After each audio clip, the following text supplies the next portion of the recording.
So are you hearing that the news is already changing their perspective on the housing market? Well, guess what? For many people, that perspective was changed a while ago. However, we don't get that information because what you hear from friends, family, and in the news is most likely past news, especially when it comes to real estate, meaning that there's a life cycle across the nation of probably about 90 to 120 days of what happens today being a prior market and what's happening today being that of your future market. So we're going to continue to bring you every single week the market, not good news or bad news, just the news on what's happening right now. What you're seeing is increased sales, fewer inventory, and less price reductions, which all were highly predictable each week over the last couple months. We just needed to continue to follow it each and every week to find out. So as you can see, inventory declined almost 2% down to 456,000 available homes. But the context that's important to follow on this is where were we at this time in 2019? And you could see this time in 2019, we had 816,000 homes available in the nation. Now, as you start looking at, well, what if we go back this time a year ago? You're right. We were at 255,000 homes, which is what spread that mania of low interest rates and almost no homes available to purchase. So the nice part is the mania is not there, but we are in a competitive seller's market based off the lack of inventory and the desire with buyer demand. So let's dive right into the certainty now of are buyers out there and is there demand? That was the question a couple weeks ago. That question's been answered. And now the certainty of that exact question is yes, there's a lot of buyer demand to match the available inventory that we have on the market. But the next question is, well, where is the market going? And as you can see, we saw about 52,000 new listings, all right, come to the market, and 20% of those were contracted immediately. So if priced right and the home shows well, you're seeing about 1 out of every 5 homes go right into immediate contract, which is what that light bar shows. Now, the nice part with this is that this is a sign that that demand is there for the homes that are on the market, priced right, conditioned well, because the lack of inventory that is also coming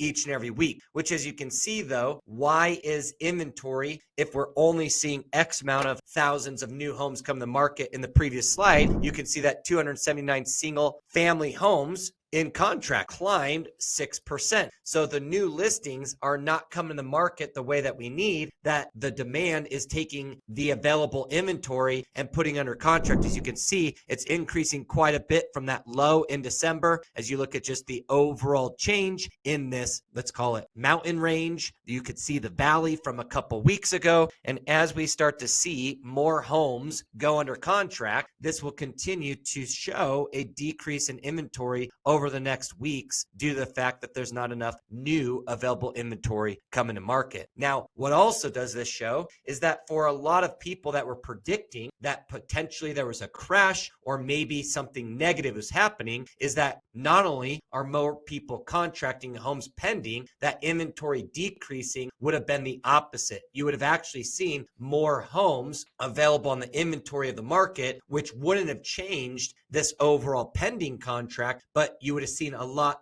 fewer immediate contracted sales. So it basically debunked any of the bearish outlook. But what we could say is, well, what could happen in the future is potentially a strong economy leads to rates going back up. And could that lead to a cool down in the market like we saw in the second and third quarter last year? Potentially. Or as we start looking at a recession, could that hit us a little bit harder to where some of that demand goes away as well? Potentially. So as you can see right now, the market is very strong, and it's important in context to be connecting with local professionals who have data, so that way you can better be advised on when should you get started in the process, and are you running into any of those potential pitfalls. And one of those pitfalls is not in pricing. So as you can see here, the median home sale, 415,000. That number is just leveling out, increasing a little bit each month. But as you can see from where we were this time last year, that fast increase was due to a different market. So don't expect home prices to rise at an extreme rate, but do understand that they're going to rise as the demand continues to dictate price and the inventory continues to remain relatively low. Now, as you can also see here, where's the strength or the indicators in the market as the percent of properties with price reduction. Now, what's interesting about that is 33% is quite normal. And as you start looking at, well, 30% is where each and every other year was in January, February, but it's because they were coming off of certain highs that was not as high as where we were in quarter 3 and quarter 4. So as you can see, really, as you look at from June all the way till the end of the year, it's very typical, all right, to see 31, 32, 33% price reductions as 2019, 18, 17 was showing, which also means that this is getting us back to a more normalized market where price reductions are not common. They are needed for those that did not price the home right for that of the market's receiving of the price and condition of the property based off the other available inventory and competition. So to close out this week, no longer are we saying, hey, we'll see, are the buyers back out or is inventory going to continue to drop? We know that the buyers are back out for the available inventory, and each week right now you could presume that inventory will continue to drop all the way into March. So great time when you look at selling and good time when you look at buying is matching that of the demand and the lack of competition. So for now, we've got a good housing market and we'll continue to keep you updated each and every week so that way you can better understand the context of the data for your situation. From me to you, until next week, always reach out to schedule a 15-minute strategy review and refer you to the top agents across the nation if you're thinking about making a change.